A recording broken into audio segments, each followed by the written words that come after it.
এগুলানের বলে আপনার VCR cassette, পুরানো দিনের 90 দশকের ক্যাসেট গুলান। এগুলান ভিডিও রেকর্ড করা হয়েছে আগের বিয়ে, জন্মদিন বা কোনো ডকুমেন্টারি। তো এখন তো এগুলান দেখার মতন উপযুক্ত কোনো ডিভাইস নাই। এটা দেখার জন্য একটা প্রসেসিং করে দিই যাতে দেখতে পারে মানুষ।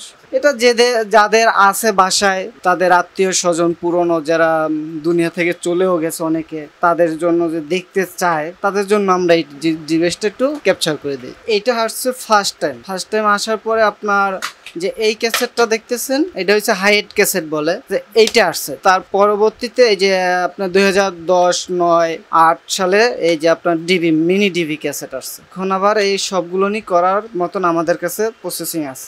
যেমন ধরেন এই ক্যাসেটটাই আমি দেখাচ্ছি, আমাদের এখানে একটা বিসিআর আছে, এই যে এখানে পেলে দিলাম, এখন এখানে চলতেছে। তারপরে আমরা এই যে এখানে সফটওয়্যারের মাধ্যমে এই যে রেকর্ড দিলাম, দেওয়ার পরে এই ক্যাসেটটা ততক্ষণই সময় লাগবে রেকর্ড হবে। 1 ঘন্টা হলে 1 ঘন্টা, 1.5 ঘন্টা হলে 1.5 ঘন্টা, 20 মিনিট হলে 20 মিনিট, যতটুক টাইম আছে রেকর্ড করছে অতটুক টাইম লাগবে এখানে রেকর্ড হতে। অনেক সময় অনেক প্রবলেম, ধরেন অনেক জায়গায় একটু জির আসছে, ভালো আসে না, নষ্ট আসছে, ওইটা আবার আমরা এডিট প্যানেলে আইনে ওইটুক জায়গা কেটে আবার অ্যাডজাস্ট করে দিই। এখন যদি কেউ চায় যদি এডিট করে নিতে, তাহলে আমরা একটু কালার কালেকশন করা যায়, কিন্তু যদি না চায় তাহলে আর দেই না, যেভাবে আছে সেইভাবেই দেওয়া হয়। বেশিরভাগই আপনার বিয়ে এবং বাহিরে, অনেকে বাহিরে রাষ্ট্রে গেছিল ঘুরতে, ওইখানের কিছু স্মৃতি রেকর্ড করেছিল, ওইগুলো আবার পুনরায় দেখার জন্য নিয়ে আসে। এইগুলো নিয়ে বেশিরভাগই বিয়ে আর বাহিরে যাওয়ার। আর এটা 1500 টাকা নেই, এটার জন্য ভিন্ন ক্যামেরা।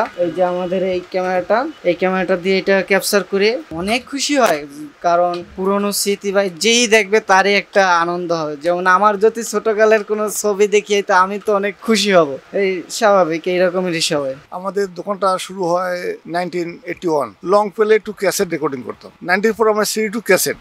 2000 সালের পর থেকে আমরা সিডি টু সিডি, 15 থেকে 16,000 সিডি আছে আমার, শুধু ইংলিশ, বাংলা হিন্দি কিছু নাই, শুধু অডিও গান, ভিডিও কিছু না। এটা আমাদের ধারায় ছিল, সেটা আছে আমরা শুধু ইংলিশ থাকবো, ইংলিশ শুনে আমাদের দেশের লোকজন অনুপ্রেরিত হবে এবং ভালো কিছু মিউজিক করার চেষ্টা করবে। বাংলা তো অ্যাভেলেবেল পাওয়া যায়, তো বাংলা হিন্দি তো অ্যাভেলেবেল পাওয়া যায়, ইংলিশটা তো সচরাচর পাওয়া যায় না। আমাদের কাস্টমার সবসময় খুবই আলাদা এবং সব শিক্ষিত লোকজন এবং ভালো ফ্যামিলির লোকজন।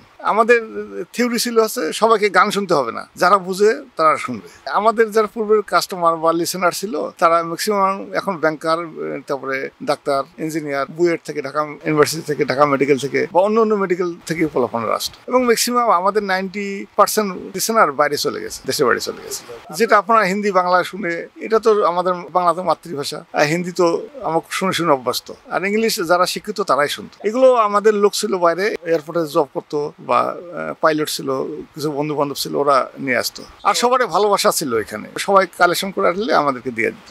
না, ভাড়ার সিস্টেম না, আমাদের পছন্দ হবে বলে যাবেন আমরা সিডি টু ক্যাসেট করে দেবো বা সিডি টু সিডি করে দেবো বা লং প্লে থেকে ক্যাসেট করে দেবো, এই আমাদের সিস্টেম। যখন আমরা সিডি থেকে ক্যাসেট করা শুরু করলাম তখন মিনিমাম আমাদের অর্ডার 3 মাস পরে পাবে মিনিমাম, এবং এলপি থেকে ক্যাসেট করতে গেলেও মিনিমাম 3 মাস পরে পাবে। এটা শিডিউল মেনটেন্যান্স করতাম আমরা, যে আগে অর্ডার দিবে সেইভাবে সে ডেট পড়বে।